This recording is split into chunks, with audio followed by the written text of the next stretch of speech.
don't even know what time it is. I just wear the watch cause I'm dialed in. Trying for the spot, told them try again. Money in a flock, where it's flying in. Yeah, flying in. Welcome to episode 5. So we've got Cameron Ledford on today, kind of talking through some business, prior to business ownership, the entry, and then also like kind of some things afterwards. Cameron, if you could, man, introduce, what is it you guys do, and that'd be great. Yeah, so I'm Cameron Ledford. I own Ledford Billiard Supply, and I do some real estate investing as well. So we're a home entertainment furniture company. We do pool tables, shuffleboards, arcade stuff. The sport of billiards is growing a lot. Like, people are playing pool like crazy right now. So on my Instagram, I say play more pool because I'm biased. I want you to play more pool. Come see us for cue sticks, everything like that.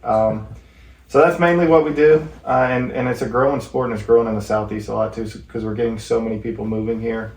We do a lot of designer-friendly homes, so we're like designing game rooms, and that's probably my favorite thing about it, versus just installing a higher-end piece of furniture. But that's the gist of it. That's what we do.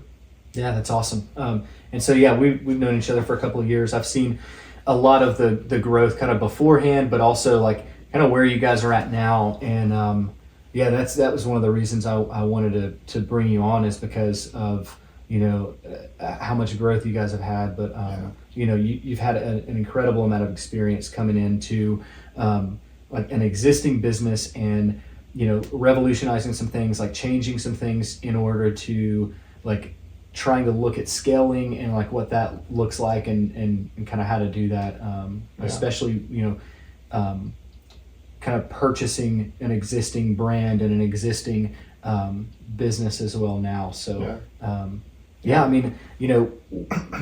one of the things that interested me as well was like kind of where you came from, because your father owned Ledford Billiard Supply prior to you. Is that right? Yeah. So, I appreciate you having me on. I always like doing stuff like this.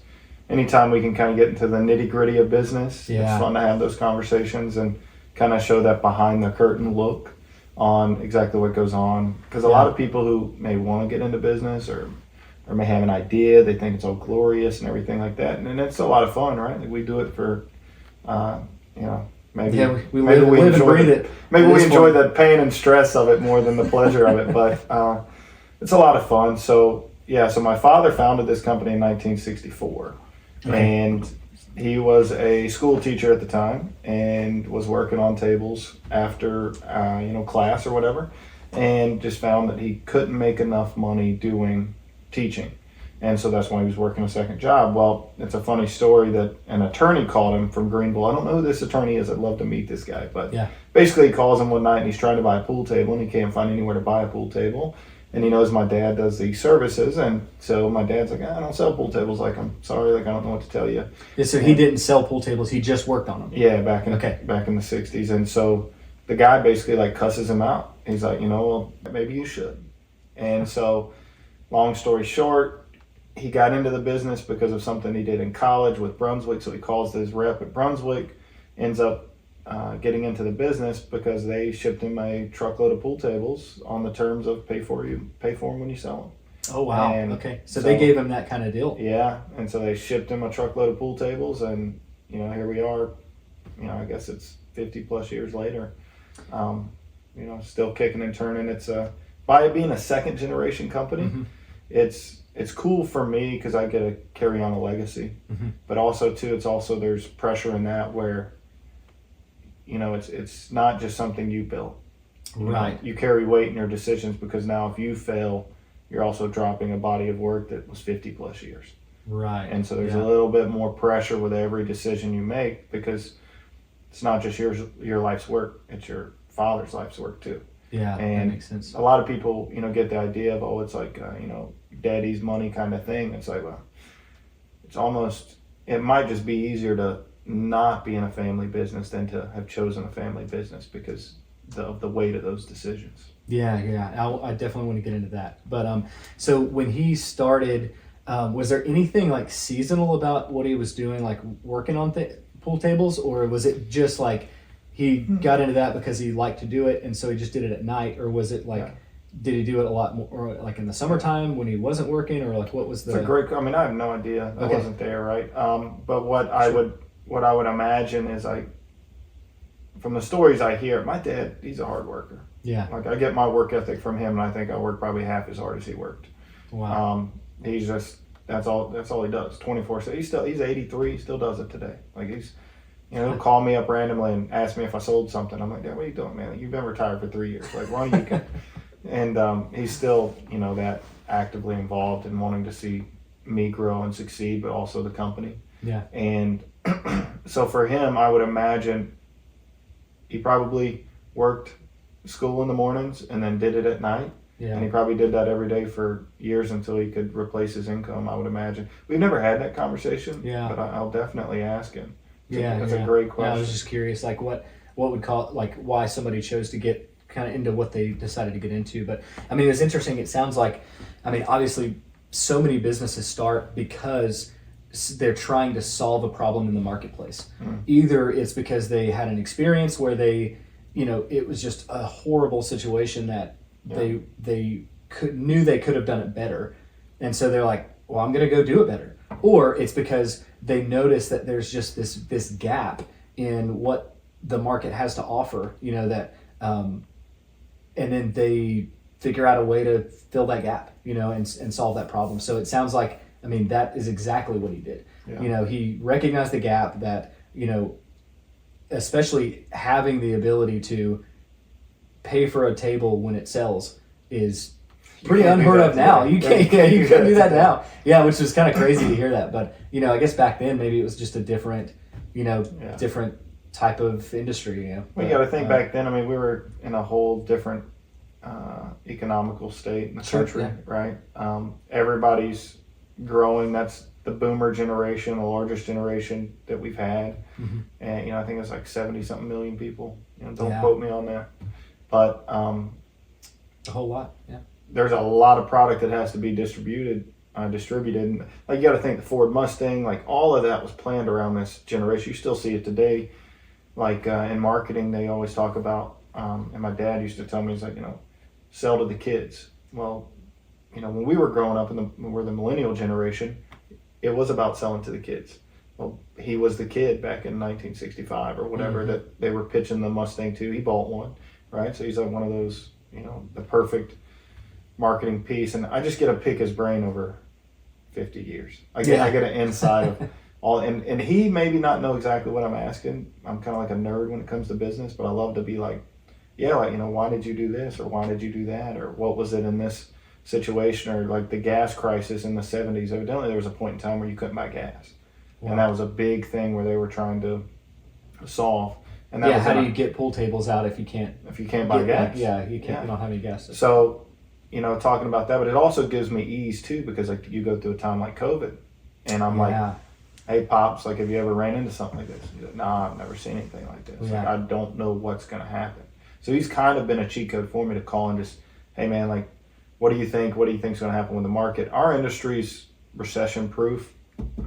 Yeah, sure. Knock on wood, but it's kind of one of those things we do with a lot of higher end clients, and usually the saying is like, the rich stay rich, I guess you could say. Sure. Yeah. But basically, I always was like, that was one of the big questions I was asking him, especially after the Charleston acquisition, was like, hey man, like, where do you see this going? Like if the market stales, if we go through a period like 2008 again, like how should I be prepared? What would you have done differently? And he's like, honestly, like through the decades, it's been pretty consistent with the way he kind of explained it with my industry specifically. Now, for my competition watching this, it's going to be bad. It's going to be rough, right? Like, cut all your marketing expenses.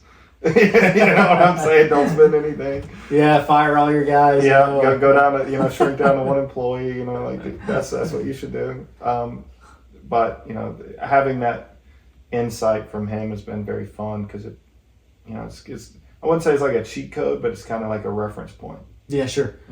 Yeah. So when did you actually take over? But I mean, when did it kind of transfer to you exactly? So You could say I officially was running it solo in 2020. Like 2019, Okay. I was really pushing the barrier of where I wanted to go and the direction I wanted to go. And my father, being 78 at the time, 79, I guess, was like, you know, it's a whole different mindset. I'm young. I'm in my 20s. I'm like, you know, let's go full speed. I'll work 24 hours a day. If we got to work 28 hours a day, I'll do it. I'll figure it out.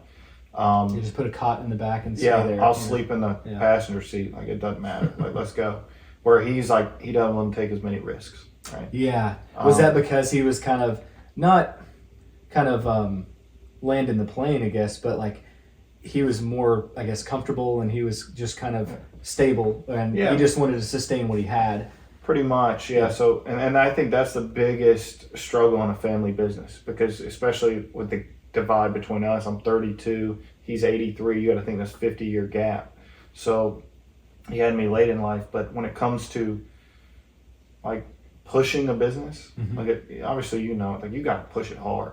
Yeah. Well, imagine you have pushed it for 50 years, like, you know, and I got to give him props because he still pushes it in other areas of life. But yeah, that's a long time to just push and keep never let going. off the throttle, right? Exactly. Yeah. So refuel while you're going, you know, while you're going down the highway at 80 miles an hour. So for him, saying like, hey man, like let's buy a container full of pool tables. Let's commit to, you know, this $50,000 order. You know, we're doing, at the time it was $150K a year, you know, because he had throttled back, way back. Yeah. He had one employee, one account. There was one brand of pool tables he was selling. And they did, when I came on board in 2017, we ended 2017, I came in October at $75,000 in revenue. Yeah. That was what we did all year. Wow. So for me, I saw that as he's getting ready to close the door. He wants to retire. You'll hear a lot of people in his position where their children don't want to do anything with the business. Yeah. At that time, what I saw is what like Cody Sanchez talks about a lot, is I'm like, here's an industry where there's everybody's his age, everybody's like him. Right. They're in their 60s, 70s. Their kids don't want anything to do with the business. It's a territorial business. Territories are going to start opening up. And so I saw this a long-term vision. And I was like, territories opening up. Does that mean like it's kind of like car dealerships? Okay, so within different manufacturers, like they look at regionally, they're only going to allow for a certain amount of distributor, or like, you know, guys like you. Yep. Okay. Yeah, exactly. Retailers, So why do you think that the owners of those businesses were so much older? Like, why was the average age so high, you think? Boomers. Okay. Were got it started, just like my father got started. They got started. 70s was really big for pool. You had a lot of movies like The Color of Money. You had a lot of, I guess, Hollywood backing it. Tom Cruise was in a movie. Like The Hustler. You had Paul Newman. All these history things for sports was through the 70s. And then basically they had kids, and then it became wanting to keep your teenagers in the house. So you got these bigger houses. So it was a big billiard boom. Just home entertainment furniture. Everybody wanted to stay indoors. And then somewhere in the early 2000s, so that 2008 crash, it transitioned. Everybody started not wanting to stay in the house. Everybody's getting out of the house. And in 2017, I call it a blessing and a curse. I got into the industry just in time to be in the position that I'm in, because 2020, the doors blew open. Yeah, I was going to get to that at some point. Yeah, with COVID, it happened like that again. So we saw almost a pattern repeat. And for me now, looking back at that time, 2020 is when I really stepped out. It's when I got our downtown office and I opened up our first showroom. That was the first thing where I'm paying all the bills. I'm doing everything, where the couple of years before, I was basically like his employee. Sure. And we made the deal of, give me 1 year, I'll work for you for 1 year, and then let me run it. Well, we did so well, he wasn't ready to hang it up, you know? So then it was kind of like, now we're running into that thing, we need to be digital. We need to go this direction. We don't need carbon copies anymore. I'm only doing carbon copies. Like, that's all he would do. And then, you know, it kind of just got to the point where I said, all right, well, like, son, if you think you can do it, go do it. Yeah. And that's what I did. Wow. I mean, that's a lot of trust, like, to take something that you kind of built for so long and then, you know, pass it off to the next generation. Like, if you listen to any of Entree Leadership podcast, Dave Ramsey's stuff, you know, there's tons of calls where it's that generational, like, you know, most of the time it's the younger generation calling like, what do I do? Like, not that I've got to get him out of here, but it's like, how do I approach this topic of like transition, and like, how do I, I want to do so many things with this, but then, what's it going to take to actually make that transition? And so like anything I've ever heard you say is, I mean, just so much honor for like what your dad did. And, that's so much of what Dave says and talks about is like, honoring the last generation that really kind of, established some of like the ground you're walking on, but after that transition, I mean, you've been able to do so much, kind of transitioning into more of a modern type of company with a lot of online digital, showroom and kind of capturing the next generation of pool table owners. Kind of tell me a little bit about that. Like what, like once you actually did kind of transition to running things and maybe ownership, maybe not ownership, but maybe just actually, kind of the decisions are on your shoulders. Yeah. Well, I mean, you could imagine like during that period of time, there's a lot of frustration because like I'm trying to go as fast as I can go. Mm-hmm. He's trying to take as little risk as he can take, right? Because he's like, he's got his empire, everything's paid for. I don't need to risk anything. And I'm like, I got nothing. I need to risk it all. So you run into that battle. I read a book, might have been by Patrick Bet-David. It might have been a podcast somewhere. And this is for anybody who's in a similar situation. There's family businesses work based off of two things. And if they're the same for both parties, that's where you have a failure. It's very similar in a partnership. But for what I learned is you have somebody who wants the credit and somebody who wants the money. Mm-hmm. So if both people, say a father and son, both want the money, it's not going to work. Mm-hmm. If both want the credit, it's not going to work.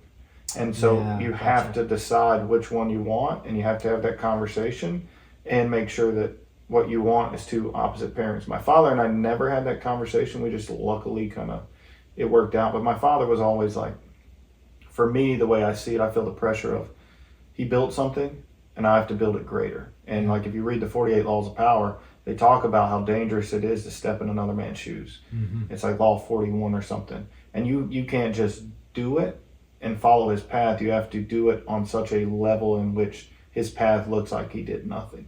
Mm-hmm. And so it's a very like strong thing for me to walk into this thing saying like I have to almost kill what my father did to be able to have something greater than he achieved. And that's a lot of pressure, and it's, for me who honors my father the way I do, it's scary. Yeah. Because if I trip, I fail, I stumble, well, it's not because of something he did. Right. Yeah. It's something I did. So I think every decision, like I was saying earlier, just carries that much more weight. Transitioning into the digital world was a little bit easier for me because like I started out in digital marketing. That's where I started. Mm-hmm. Before I came to the company, that's how I joined the company. I was pitching him to become a client of mine, and I realized like I was trying to get $500 a month out of him, and I could sell a pool table and make $500. Oh yeah, gotcha. And he said this thing. He's like, son, nobody's buying pool tables anymore. And I'm like, where are you doing your advertising? He's like, yellow pages in newspapers in 2017. Like, oh wow. Like, dude, I ain't seen a yellow page like phone book since I was a kid. Yeah. We used to use those to stand up to get to the next shelf. Like, yeah. I didn't even know there was phone books. Like, you call people in there.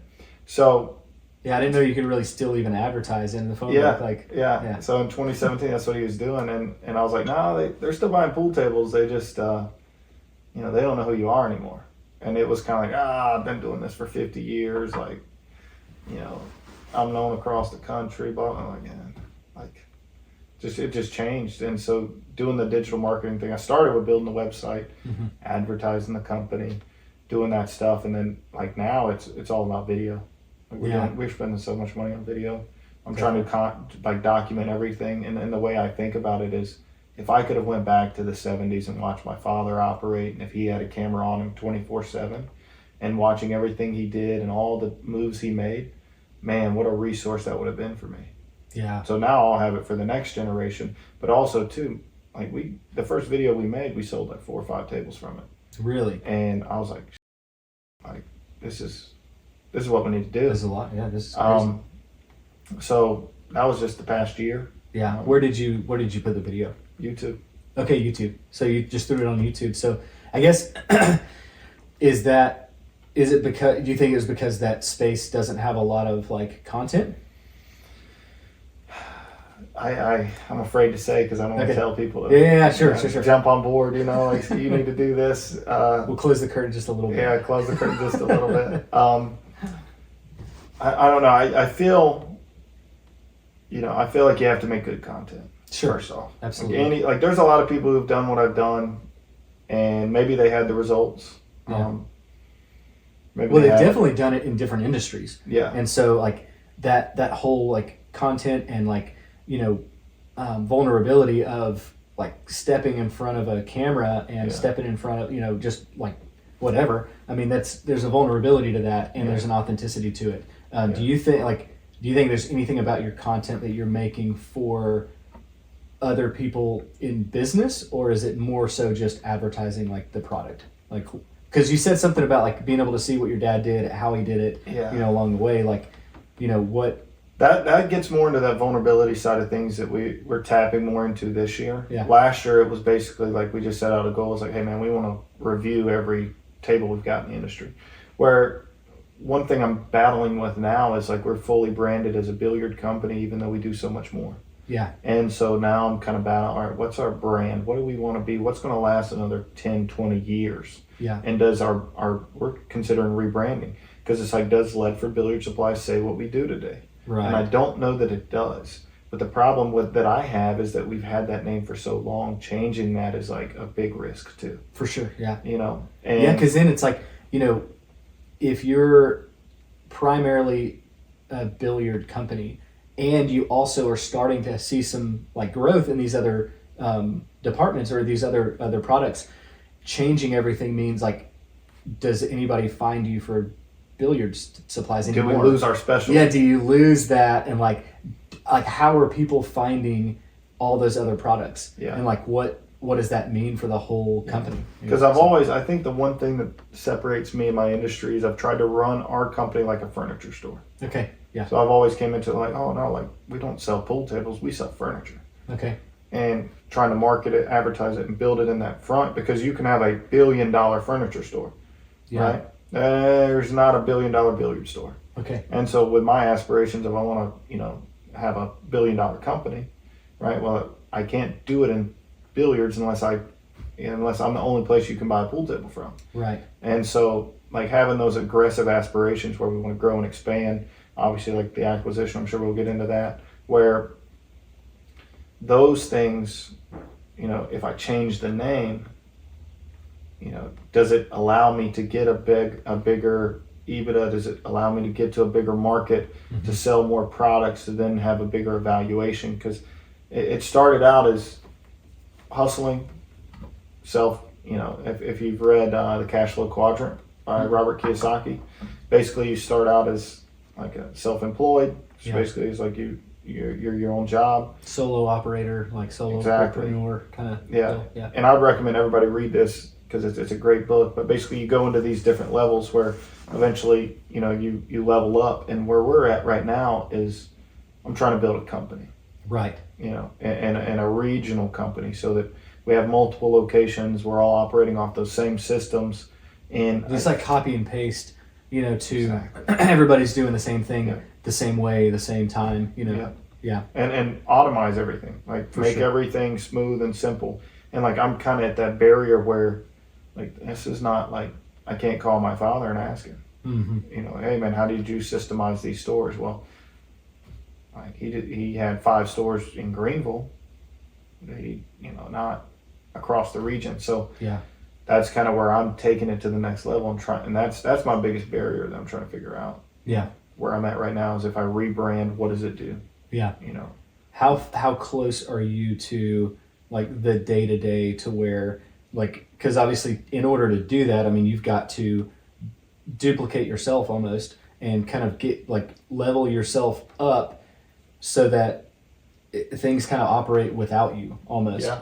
And so there's obviously like, there's an expense to it. There's a risk in it. There's, all these different factors involved in like kind of removing yourself from that day to day, so that then now you can, multiply that.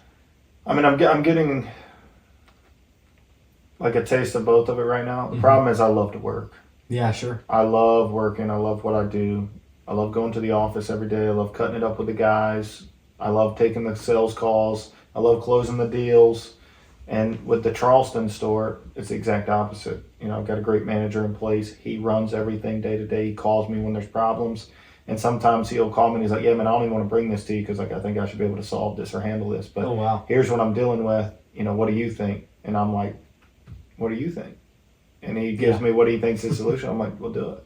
Yeah. And That's cool. I mean, that's valuable. I mean, Yeah. both sides, because there's a value in him just, hey, I can figure this out. Like, it's no big deal. And also there's a value in like, but your name's on the building. I've got to like, just make sure you're good with this. And then getting that permission to like operate, you know, that's. and it's usually those higher level questions where it comes to money. right. You know, Yeah. outside like day to day, like, hey man, we got to fix this, we got to fix that.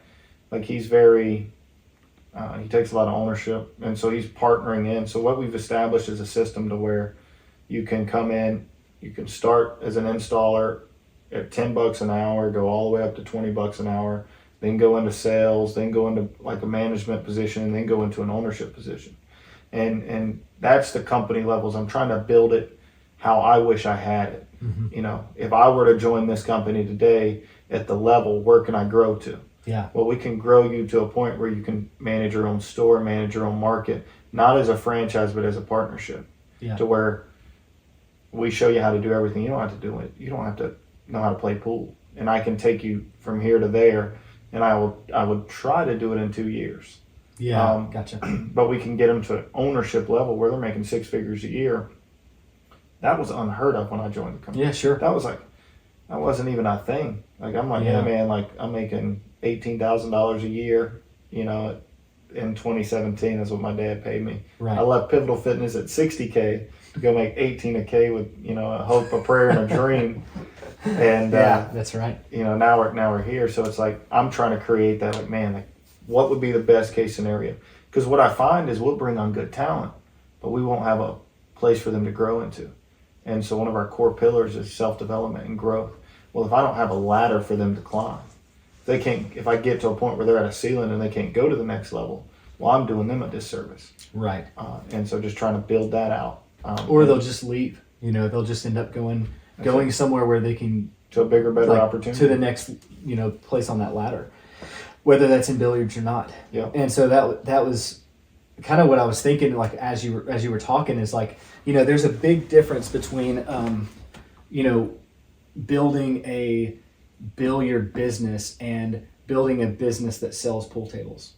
And so it's the same thing no matter where you're at. You know, you can build a landscaping business or you can build a business that does landscaping. And so the difference between those two things is, you know, at the end of the day, like, you know, if your only objective is we're cutting grass, I'm making money, you know, that's great. I mean, and that's for some people. Some people, that is exactly what they want to do. Like, I love the way Gary Vaynerchuk talks about it, where it's like, he's like, I know some guys that make 60 grand and they go home and they hang out with their family, and on the weekends they go to the park and whatever. Right. He was like, and that's great. That's for them. That's perfect. But then there's this other side of it where it's like, I might be cutting grass and we might cut grass as a company. And yet, what else is there? You know, I've got to level this up to where, like, getting enough people on the crew, developing them, getting a manager in place, leveling up to where now I'm operating a business, and it really, like, to a certain degree, it doesn't really matter what you're doing. You're still operating that business the same way as if you were to copy and paste it into another industry. And so, like, there is that pivot point where you have to change it and adjust it to where it can actually get there. Yeah. And so, yeah, that's interesting.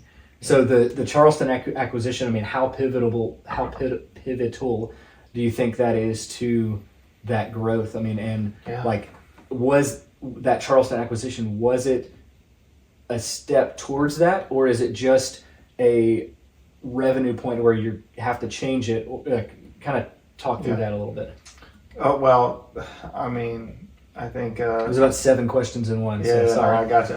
Well, I think, like, you know, Neil Armstrong probably said it best. You know, like, expanding is a step for man, and then like acquiring that company was like a leap for mankind. Yeah. Right. it definitely was the fastest way to go to the next level. Okay. It was very hard to do. That acquisition was not easy. Yeah. There were some things that happened post-acquisition that made it even harder. I think I probably kicked that door open versus checking to see if it was locked and, okay, it's locked. Maybe I should go a different direction. Like, nah, this is where I'm going. I'm settled. And I just knocked it open. Yeah. Was that one that did they list it for sale, or is it just somebody you knew? No, a broker called me. A broker Okay. called me and said, hey, we got this business for sale. I spoke to the owner, made an offer, and they accepted it. And I was Wow. like, oh, I got to figure out how to pay for this. Yeah, you're like, I didn't think they would accept it. Yeah. So I started calling bankers, and next thing you know, it turned into this 12-month long process. It was just one thing after another. Boom. Like, oh yeah, no, we got to re-up. Send me I had to send monthly statements every single month for 12 months. Gosh, yeah. And updated inventory every single month. Everything had to be updated. And this is 30, 40 documents. It's 40 hours worth of work a week that I'm having to do every single week. Good For the Lord. acquisition of this company. And I'm at some point in time, I just had to take it to prayer. I'm I don't know if I'm supposed to buy this company or not, but it's up to you. Yeah. And we eventually closed on the company. It was about a year after I had that initial phone call. And Why was it so hard, do you think? Was it the bank? maybe I had the wrong people. Yeah. I don't think I was financially prepared in the moment. Okay. I didn't think I realized everything that the SBA would want when you got an SBA loan. It's a lot. They turn over every stone. They wanted to know why I had a speeding ticket from 2021. Goodness I'm gracious. dude, I don't know. I was speeding. Yeah. I had to write a. Ask the cop. I don't know. I didn't pull me over. Yeah, I don't think I was speeding, sir. Yeah. I had to write a paper for every speeding ticket I had. Goodness gracious. Which I was like, this is very specific. I'm just trying to buy a business. The salary that the owner was paying himself would cover the loan by itself. So Right. which that wasn't even the hard thing. The decision to buy the business, I'd never went in that store until the day I bought it and walked in.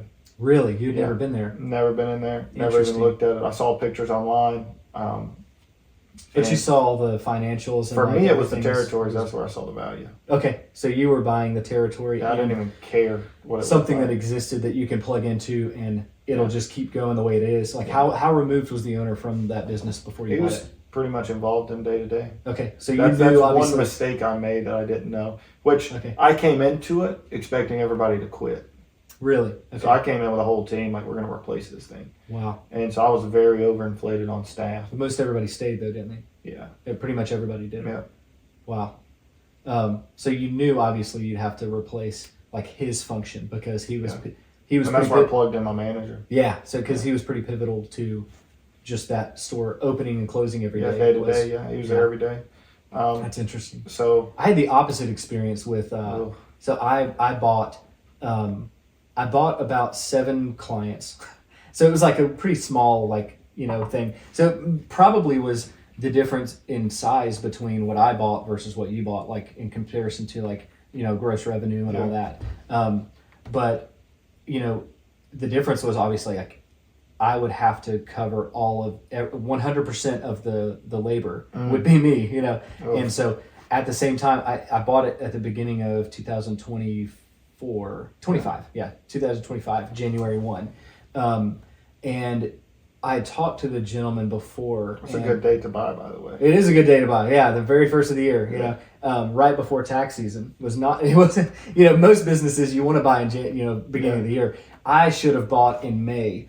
Right after taxes. But so I bought. I talked to him, had a conversation. My only thing was I'm only going to do owner financing. That's my only option here. Nice. Because at the same time you pay all the money. Every single client leaves. The bank doesn't care. They still want the money. Yeah. And so I'm man, I've got to do some sort of owner financing. I tried to get my guy to do that, and he was just against it. Yeah, for I'm sure. dude, I'll pay 50% up front. Exactly. Because I could get that cash Yeah. quick. It was it's not a big number, but from the banks, they see it as a small number, and because it's a small number, it's much harder to get approved. Exactly. Yeah, exactly. That was the problem I had too, talking to the bank, was the SBA doesn't even want to touch you under this size of business. And I'm dude, they're bigger than I am. I can't service all of they that did more and revenue than we did, Yeah, and it's I can't do any of, whatever. So, you know, I talked to the guy, and you know, I liked everything about it except for I had to do owner financing. Yeah. You know, he was going to go back and talk to, you know, some other options he had, you know, whatever. You know, in this industry, the accounting industry, you just sell to another CPA firm and they figure out how to service it. Gotcha. And so now they take the revenue, and a lot of those expenses go away because they're already paying for that stuff. They just move it into their practice. And so an acquisition is a little bit different because they're not operating a secondary location now. It's just all under them. And so for this one, he was totally remote, didn't do taxes, just the bookkeeping. And so it was like slam dunk in terms of what I was looking for. Yeah. But a couple months after him trying to find somebody to take his offer, you know, what he was looking for, he called back or emailed me back before Christmas and was like, hey, I can't find anybody. I'd like to talk about owner financing, because we hit it off. It was like a really good, you know, connection. Yeah. And he lived out in LA, and it was part of probably what made it so difficult was like he had really niched down so granular that like it was difficult to grow. And so we didn't niche down. We kind of niched industry and types of businesses and that kind of stuff. So we have a pretty wide net, and because of how granular it was difficult to grow there. Plus, it's so expensive out there. But he called back. We ended up doing the deal, and it was like an 18-month owner finance. And so for the first 12 months, like, you know, it worked for free. It would depend. Yeah, well, I'm still kind of working for free. You know, almost working for free. Yeah. It was like a different type of agreement to where now if I had somebody leave me for the first 12 months, then we reduce the amount that would be owed. See, and that's like, a mistake that I made. See, I didn't have. I'm very like, you know, I'll go do something. I'll commit to something. All right, this is what I'm doing. Boom, we're going to do it, and like, I'll figure it out. Right. Yeah. When I bought this company, and we got the deal done, and we're moved in, what I didn't think about, which I should have thought about, was post close. Mm-hmm. There were a lot of bills that popped up that I was under the impression he was going to pay. Well, he's like, dude, I'm out the door. Like, I don't really care. Yeah. Like, it's your responsibility now. And I bought the business. I didn't do a stock. I did a stock purchase, not an asset purchase. So like, basically, all the debts that were under his business, like I own now. I paid an attorney to check all that, and that's probably would be my biggest piece of advice. Make sure you got an attorney who will go to war with you. Yeah. Because so that nothing comes up afterwards that you didn't know about. Yeah, like when I walked in, we did the whole transaction. There wasn't an attorney present. There wasn't a broker present. It was just like, hey, yeah, man, you got the money. Great. Like, here's the keys. And I'm like, just a couple of guys and some pens and like. Yeah, like here you go. Like, do it. Yeah, we signed all the papers in each of our attorney's offices. But when I walked in, I said, yeah, man, here's the keys. Here's the passcode to this. And I'm like, we gotta get everything transferred over. So he was staying on. He was supposed to stay for 30. He ended up staying for 15. And then there was just some things that went through where it was like accounts receivable, stuff like that I think were attorney conversations that me and him were trying to navigate.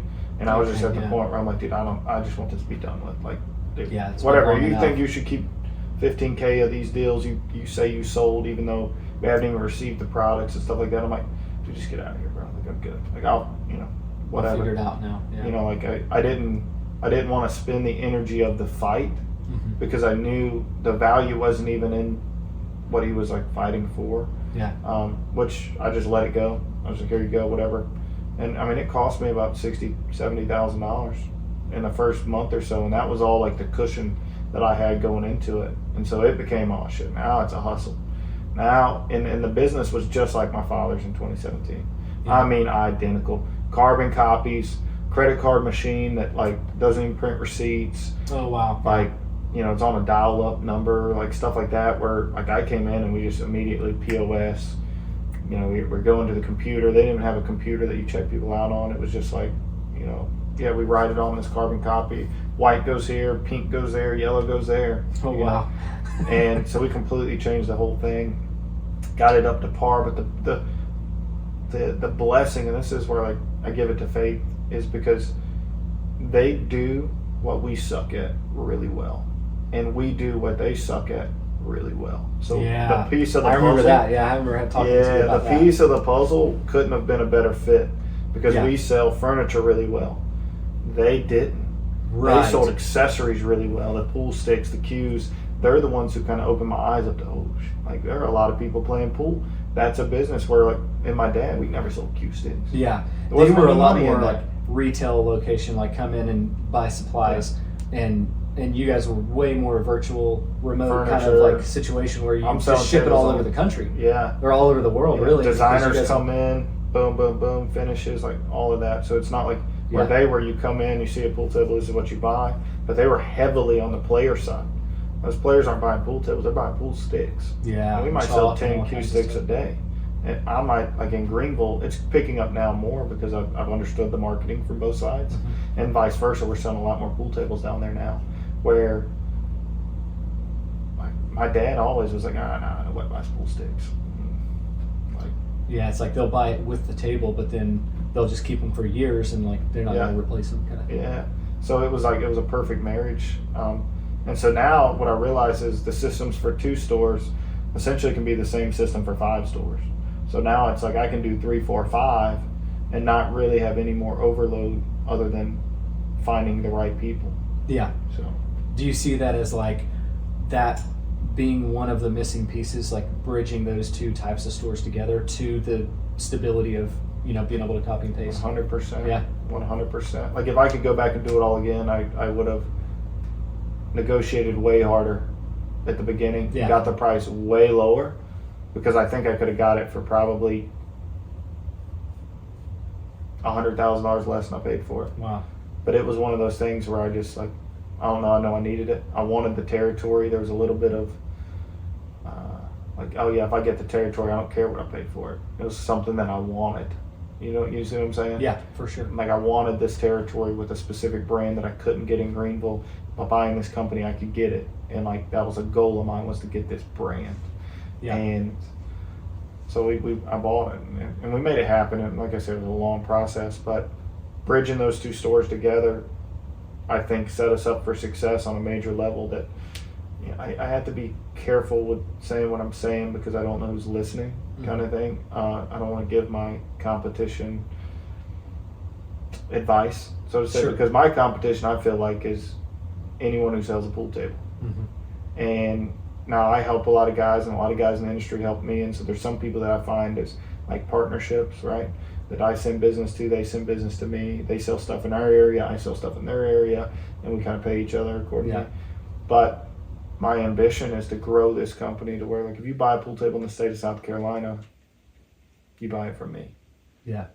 Quite frankly, I don't know why you'd buy it from anyone else. I don't think anybody's going to go to the level of care Yeah. that I'm going to go to. Oh yeah. No, I see the travel. Yeah. I see how far you guys You go. see the miles we put. Oh yeah, I see the miles. Yeah, and so yeah, that's one of those pieces of service that just doesn't exist anymore. Yeah. You know, is like actually going to set up a table. It's like because when you told me that, it's like it just was unfathomable to go and set up. So like how many tables you guys go and set up when you sell them? Yeah. It's like It's man, every aren't single there you know companies that do that? And like I remember your response was like, yeah, but I mean when we've tried that before, like when things go wrong, it's on us. Like it's my name, it's my everything that you've got to answer for the problems that exist. And so like taking ownership over that was like that's huge. I mean that's something that you just don't get from everybody you do business with. 100%. And like for me specifically, I know how this industry is. Mm-hmm. There's a lot of guys, kind of like we were talking about earlier. Oh yeah, I can do this for a couple $100. They get your money. You're not happy with the service. They don't ever answer the phone again. Yeah. I'm like, it may cost me money. I may have to spend $2,000 by us doing business together because a problem happens and something happens to where now I'm coming out of pocket to make sure it's done right. But that's our standard.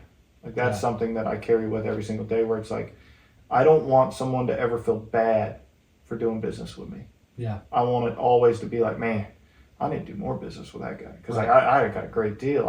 I made money, whatever the deal is, right? Yeah. I always wanted to feel like I over-delivered. Like Yeah. they got more than what they were paying for. For sure. And for me, that and then what I try to instill in my guys is it's in our systems, but it's how we do things so drastically different.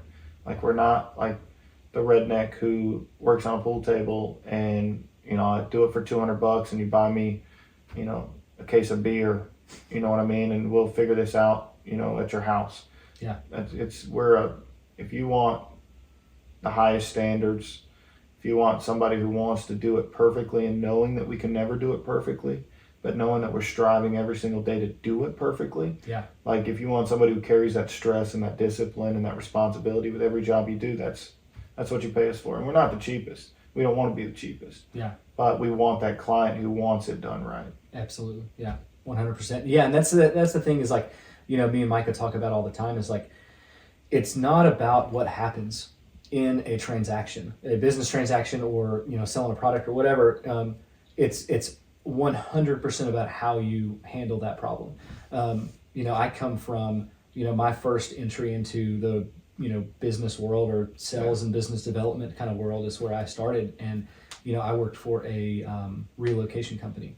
And so I did sales and business development, marketing and all that stuff. And so they trained me by sending me to pack, boxes and move furniture. And then, sent me out to do sales and just to go to people's houses. And, I was the guy that, put together the whole move, basically. Wow. Okay. And then made sure everything, was going well. And so, one of the things that I learned really early on was like, nobody really cares as much about like damage of their furniture. What they really care about is how you're going to respond to that. Yeah.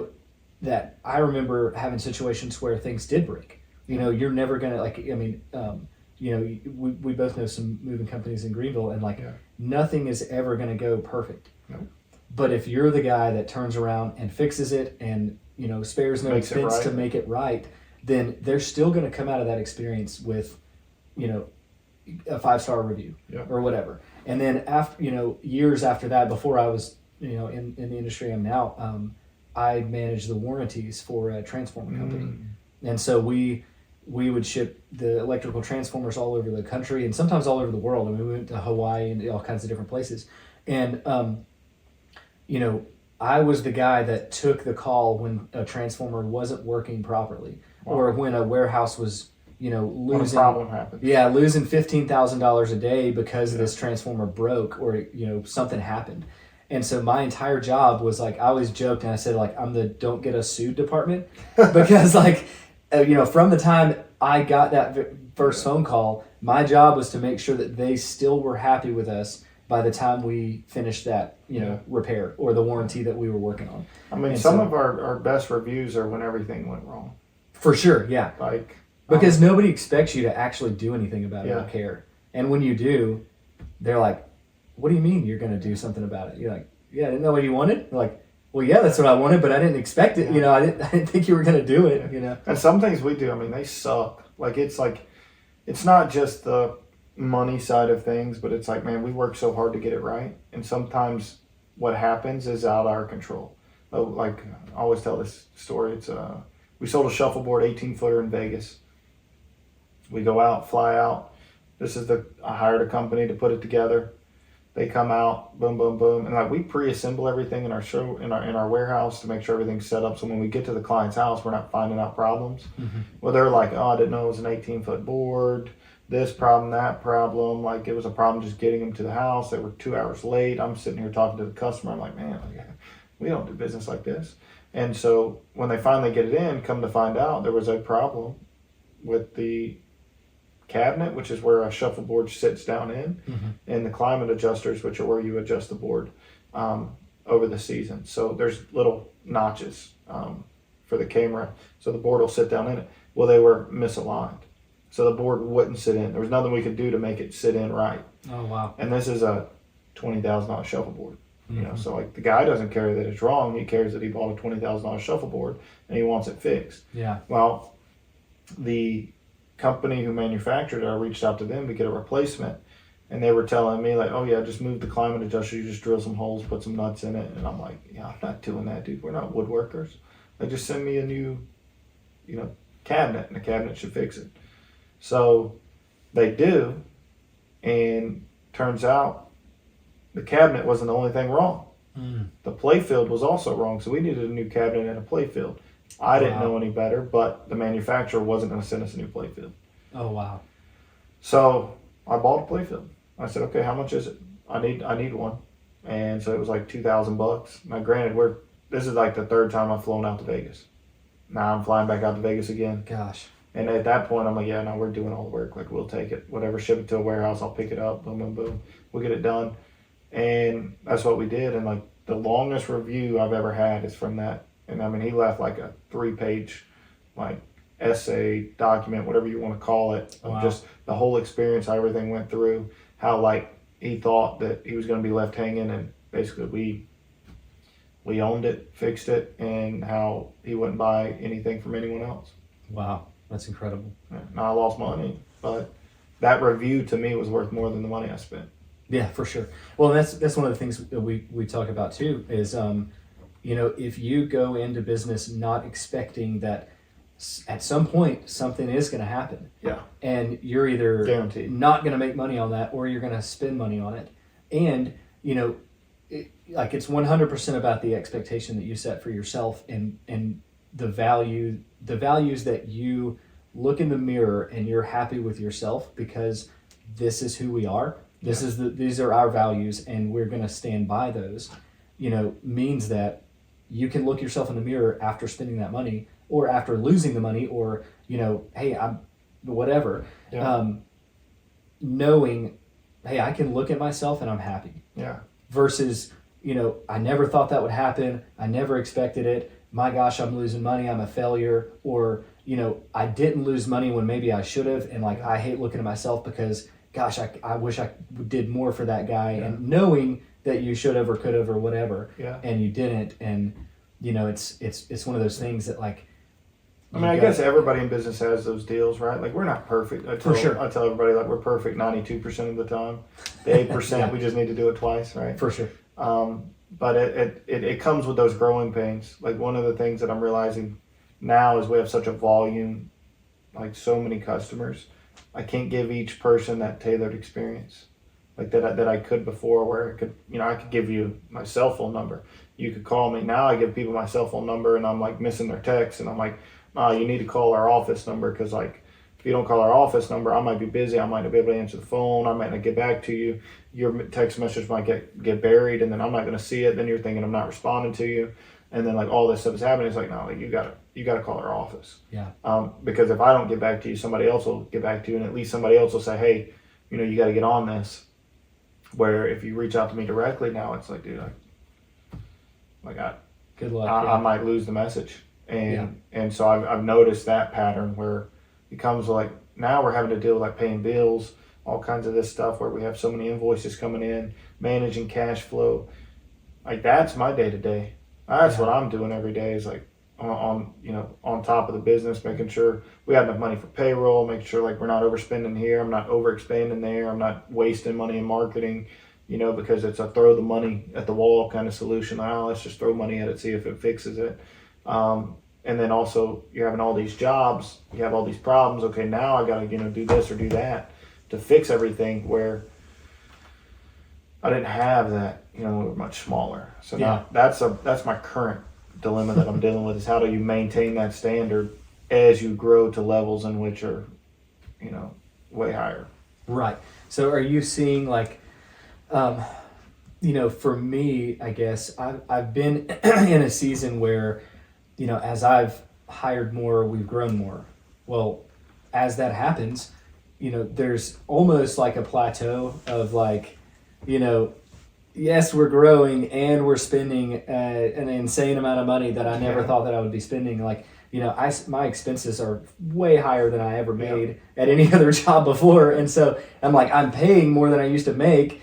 And I'm like, man, this is crazy, you know? And also That's how I feel like right now. Yeah, you see the bottom line and you're like, wow, that's way different than I ever thought it would be, like in a good way. But at the same time, like that cash flow and the, it hurts sometimes. But yeah, I'm in a place of almost plateau where, like, as we're growing, I'm having to implement different software, implement more people into places that, like they've got to take things off my plate, because if they don't, I can't take on more. Yeah. And so I'm almost in a place again where it's like, if I had 10 more clients calling me, that would almost be a problem more so than a solution, Yeah. And so, I'm actively hiring now. And so one of the things that, I'm dealing with like internally is like, that balance between getting so covered up with like part-time, like partial help or contract kind of help. We don't send things out of the country. We don't, send things to people we don't trust. I mean, our team is all here in South Carolina. And so, Nice. it's one of those things that we hire that way, but it's like at a certain point, it's like, do you die by 1,000 expenses? Yeah. Or like, where's that pivot point? So, Yeah. as you've hired, as you've added to your team, like, what's been that balance between contract or, part-time, full-time? Yeah. Like, I mean, finding good people is by far the hardest thing. So like that onboarding process is something that we've been working on internally, where we're bringing on more people. But I will tell you this: pay your people, pay them well. I had a mentor tell me that, and I'm like, man, I'm paying everything I can pay. Yeah. Like, how can I afford more? Like, I don't know how. Like, I'm paying like $18 an hour at the time. I'm like, I don't see how I can pay more and watch the money come. It's crazy. Like, I'm like, all right, this is what you say. All right, I'm going to pay him everything I can pay him. I'm going to take a risk. Screw it. If worst thing that happens is I can't pay him and, we got to go different directions. And that's what I did. More people started coming in. Better quality people started coming in. Now people are coming in from other companies that are much higher standards. And they're able to give to the company certain things that I had never had experience with. Mm-hmm. I got a guy come in from Home Depot. Came into work, and he's like, man, one of your biggest issues right now is like the onboarding process. And I'm like, what do you mean? He's like, well, you don't have once you hit this level, then you go to this level, and then you go to this level, and then once you get to this level, you're good in all these different traits, right? And so I was like, dang, okay. So me and ChatGPT cooked that whole thing up that night, right? I come back in the next day, I'm like, all right, we got the training guide. This is how you start. This is what you do day one. This is what you do after, once you get to this point, you're earning this. Yeah. And so now we have a system where you start at $10 an hour, then you go to the next level is 15, then the next level is 20. And then from there up, it's all like bonuses and incentive based commission, stuff like that. So you could make, 50, 60 grand just installing pool tables, 40 hours a week for us. Where in the past, I thought if I paid someone $15 an hour, I was going to go bankrupt. Yeah. And it's like, okay, well. Then you're kind of chasing payroll. Yeah. Just trying to make sure that it goes so, through. Yeah. But like the biggest thing for me is we brought on people who, like in the interview, I'm like, you got to take ownership. Like, it's my last name on the door. When everything goes wrong, it's my fault. When everything goes right, it's because of you. And like, you got to know that. And so if anything goes wrong, you got to understand it's going to be me who dies by the sword. And so I need you to protect me. Yeah. Right? I'm going to protect you, but I need you to protect me. Yeah. And so, because you're on the front lines, right? Yeah. So I run it very, I think of it like military leadership style, where I want my guys to be the very best. I want them to have the best life. I want them to grow, right? Yeah. And so, self-development's huge. Like, I got one guy doing 20 push-ups a day because he can't do 20 push-ups. Mm-hmm. And I'm like, that's an area I'm going to work with you on. Yeah. It's got nothing to do with my business. It's got to do with his personal life. And so I'm trying to be more invested in their lives. Right. Because I want people who come into our company to be a family. Right. Like, I don't want it's just that you clock in, clock out, bye, you're here today, gone tomorrow attitude. I want it to be like, I went to work for Cameron, or I went to work at Ledford's, and man, it was the best thing I ever did. Because I'm hard. I'm going to push you. I'm going to expect greatness out of you. And so taking a guy who maybe doesn't know his potential is my favorite kind of guy. I love hiring young kids, like 18, 19, 20, 21-year-olds. We got some 23-year-olds. Like, I love bringing in guys because those I can push, I can pour into. Yeah. And I tell them, I'm like, the way you pour back, this is how you're successful in our company, is I'm going to pour into you. The way you pour back is that you take the information I've given you and you use it. Yeah. And I see growth in you. And when I see growth in you, I know we can go somewhere. Right. And we can go much further together than alone. Right. Absolutely. So yeah, because yeah, if you hire people that are happy outside of work, what they're going to bring when they're there is a completely different thing than clocking in just trying to get through. Or when they're there, that's the happiest part of their day, it's going to show because like they're just miserable overall. Yeah. And we have a culture that's screaming at young guys saying everything you do is wrong, everything that you think is wrong, everything that you want to do is wrong. And then you got guys that are programmed to like, hey, it doesn't make any sense. I mean, I guess, whatever you're saying, and so telling them like, hey, it's okay to want to go out and build something. It's okay to want to, like embrace everything that God made you to be and to I can't remember the phrase for some reason. But, go out and multiply and, I don't know, subdue the earth, kind of thing. Like, to be ambitious. Exactly. To be ambitious Well, what I realize is that, I'm a leader in the company. And the past couple of years, I've really been diving into leadership. And I would, maybe challenge you to, study leadership, because I think if you're dealing with bringing on people and you're trying to go from contractor to full time, the solution is in your leadership. And so I love to study, like, obviously John Maxwell. He's like one of the most known leaders and has a ton of books. And you could read anything by John Maxwell and you're going to come out a better person because of it. Yeah. But like when you realize like leadership is every facet of life. Like when my guys look at me, how do they see me? How do they, want to improve their life because they're around me, right? Yeah. How do they experience who you are? It gets me fired up, man, because I'm sitting there thinking, like, all right, maybe I want to cut a corner. Somebody's watching. Mm-hmm. Somebody's looking to see what I do because they're looking to replicate what I do. Now I can't cut a corner. Now it keeps me honest. Now it keeps me self-accountable. Now I have to go the extra mile because I know if I go the extra mile, my guys are going to go the extra mile. Because that's the only way they know how to do it, because, that's the way Cameron did it. Yeah. And so now I've got it down to where I've got layers. Yep. So there's one John Maxwell book that I read that talks about levels of leadership. Mm-hmm. But essentially, like, you get to a point where you're a leader of leaders. Yeah. And so at a point, you're a leader creating leaders. And then you become a leader of leaders. So I'm kind of like at that point where I'm creating leaders, defining that accountability, defining that responsibility, defining what a standard means and why we don't go below that. Right. And seeing that now, my guys we're bringing on new hires. And I see them saying the same things I said to them. And it's like the coolest moment. Cool. It's so cool. Yeah, because now, like, where you're going, you have to. Like, if you don't make leaders, you can't be at every position all the time. Yeah. And that's good stuff. Yeah. So going from there, this Charleston acquisition and doing everything you're doing now, I think I've heard you talk about other territories that you're thinking about. Like what does that next pivot look like in order to duplicate the location? Like, is it something you're wanting to just buy more locations and more territories, or is it something you're wanting to start from scratch? I mean, like, what is... I think speed's really important for me right now. I know there's going to be certain people who see this that are looking for information on my next move.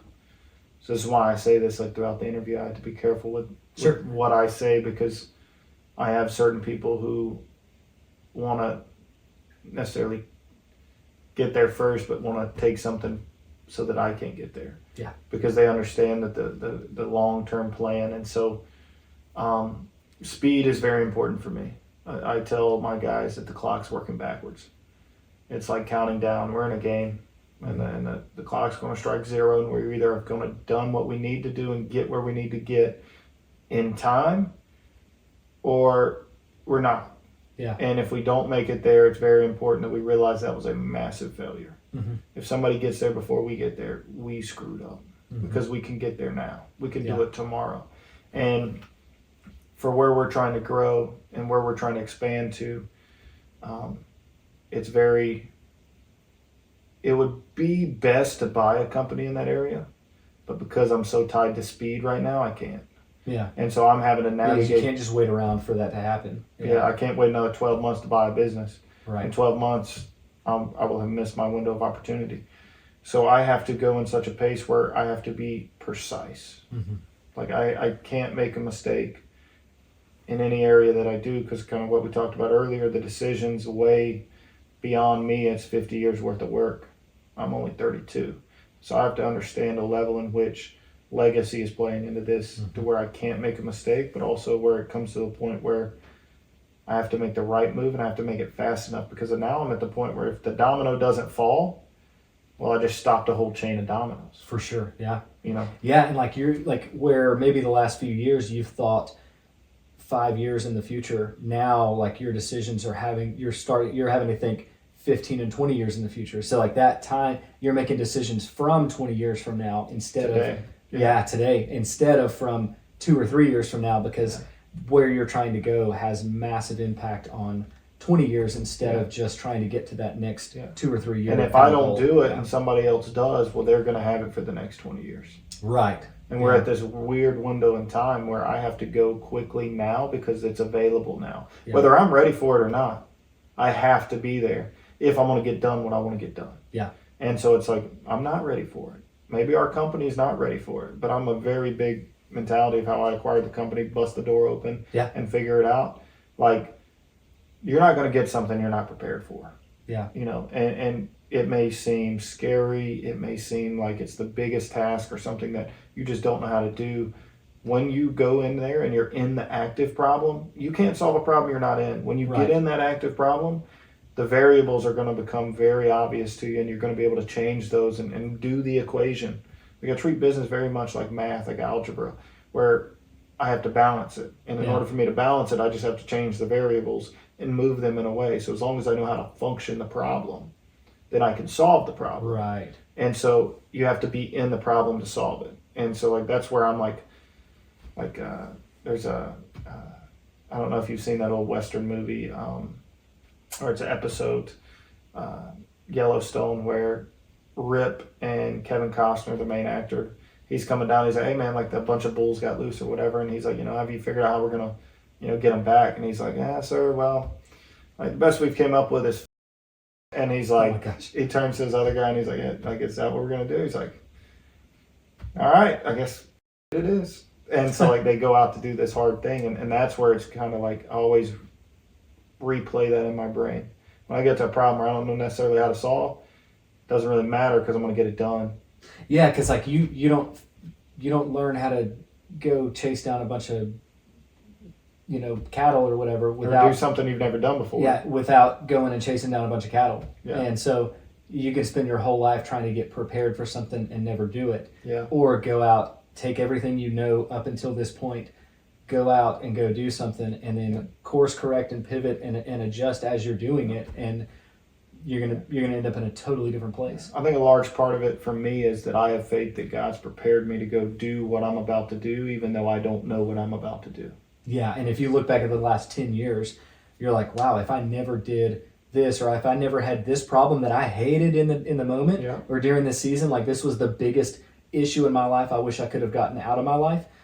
Everything you learned during that problem is exactly how you're able to do what you're doing right now. And you're like, man, I never want to learn that lesson again, but I'm so thankful I did. Yeah. Because if it weren't for that, there's no way I could be doing what I'm doing now. So to piggyback to that conversation where we were talking about our people, that's where I'm at now. I'm like, hey, look, guys, like, say it this way. Like when I'm sales training and stuff, I'm like, this is the response for this objection. And if you say it this way, like, trust me, it's going to work out. If you try to say it any other way, you work on other things, or you say different things, you can test things to see if you can find a better way. But trust me, I've said it. I've said it 100 times, and I've got it wrong 1,000 times. This is the best way to do it. So now it's like getting that trust in your guys, and that's what I talk about when it's leadership. When you're pouring into them, they see that, they know that, they have the confidence in you that what you're saying has been tried and tested and is the proven way, and they use it now. Oh, it worked. Yeah. No, that is the way to do it, because I said it like this, it didn't work. Then I said it like this, and it did work. Yeah. And it's not like some trick or game, but it's like, this is experience. Exactly. And now let me give you the experience. Right. So you don't have to learn the same problem I learned. Yeah. Go solve a bigger problem. Right. And if I give you a way to do it, and if you follow this blueprint, and it doesn't work, I'm going to be aggravated for a number of different reasons than if you just threw out my blueprint, did your own, and it didn't work. Because now I don't know why it didn't work. Yeah, exactly. And I'm going to be upset with you because you didn't do what I asked, and I'm going to blame you for it versus if you do it the way that I'm asking and it doesn't work, I'll blame myself probably before I blame you, and then we'll figure out how to make it work. Yeah. But the other way, I can't figure out how to make it work when you're just I don't even know doing what you your own did. thing. Exactly. And you may not even have the vocabulary to explain to me what you did. Right. You know, it's like all technical things, right? Especially when it comes to sales, there's like a technical side of things. And when it comes to that, it's like, hey, how did you, like, why did that guy not buy? Oh, well, he's just looking. I'm like, well, did you talk to him? What do you mean he's not looking? There's a reason why he didn't buy, and if you can't get the objection from him, then you can't handle the objection. You can't help him overcome whatever he's trying to figure out. Yeah. And that's you have your no job. idea what to even do from there. You don't know when to follow up. You don't know, whatever. Yeah. Like, you have no idea what to do next. Nope. Besides just pester him to death, and then he's going to be upset with you for that. 100%. Yeah. And so those are like the little things that, I get excited for now. It used to be closing a deal. This guy used to work for me, came in one day and he's like, man, do you ever eat? And I was like, I mean, I don't know. I'm like, why? He's like, I never see you eat. I'm like, oh, that's because I feed on deals. Because like back, I used to get so like I would feel full when I close a deal. Yeah. I close 1, 2, 3 deals a day. Like, man, I don't need to eat. I'm good, dude. I'm chilling. Where he's like, man, I need a lunch break. I need to go do this. I need to go do that. And I'm like, man, I ain't closed the deal. I don't feel like I've earned a meal. Yeah. And just a different philosophy, different attitude. And yeah, because that's the thing about it, because there's a hunger in you that like you might be replacing it with eating like an actual meal, but there's something in you that's not satisfied.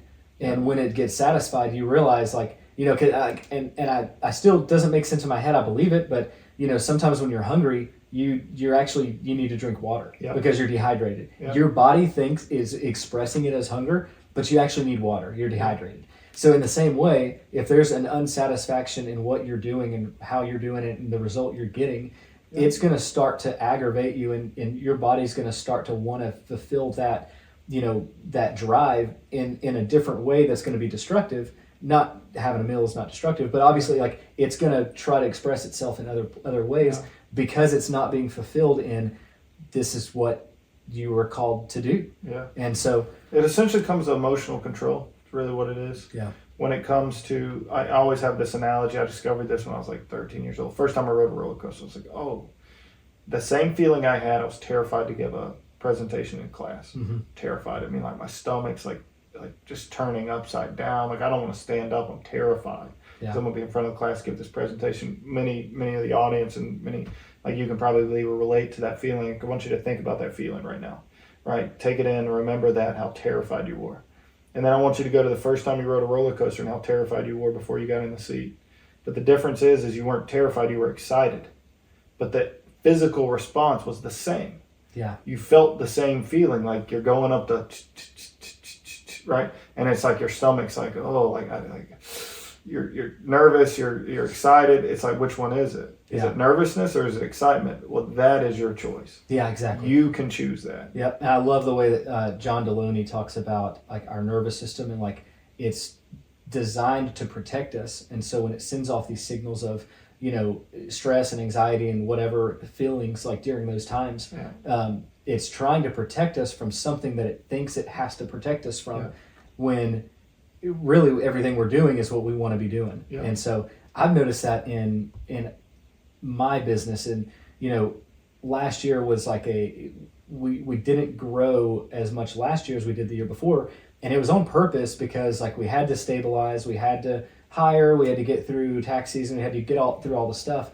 And I noticed that as soon as I stopped selling and I stopped growing, then there was a stagnation in like how I felt about just day-to-day business operation. And so I'm like, man, this year I've got to step a little bit further away from the day-to-day so that I can build and grow. And like that has to be the role that I play. Otherwise I'll be miserable, doing this. And, I think that probably rings true to every entrepreneur that starts anything is, you know, if you just wanted to cut grass, you could go get a job cutting grass, but you wanted something more. Yeah. And so what comes with that is risk, reward, you know, failure, success, and having to pick yourself up and having to look in the mirror every day knowing that, you know, this does hinge on every decision I make and I have to make the right ones. And, you know, it's an interesting place to be. You either love it or hate it. And there's a few of us who love the stress more than we hate the stress, right? Yeah, and most definitely. I think I'm definitely one who's addicted to stress. I guarantee it. I can't get enough of it. Yeah. You know, so. Well, man, it's been great having you. Yeah. I really appreciate it. For sure. And I appreciate the transparency. You know, there's always you know, kind of peeling back the layers. There's always a, you know, vulnerability to that. So I really appreciate you being open. Yeah, man. Well, I appreciate, you know, showing you an inside behind the curtain. And great name. Yeah. Yeah, man, I appreciate it. It's an honor.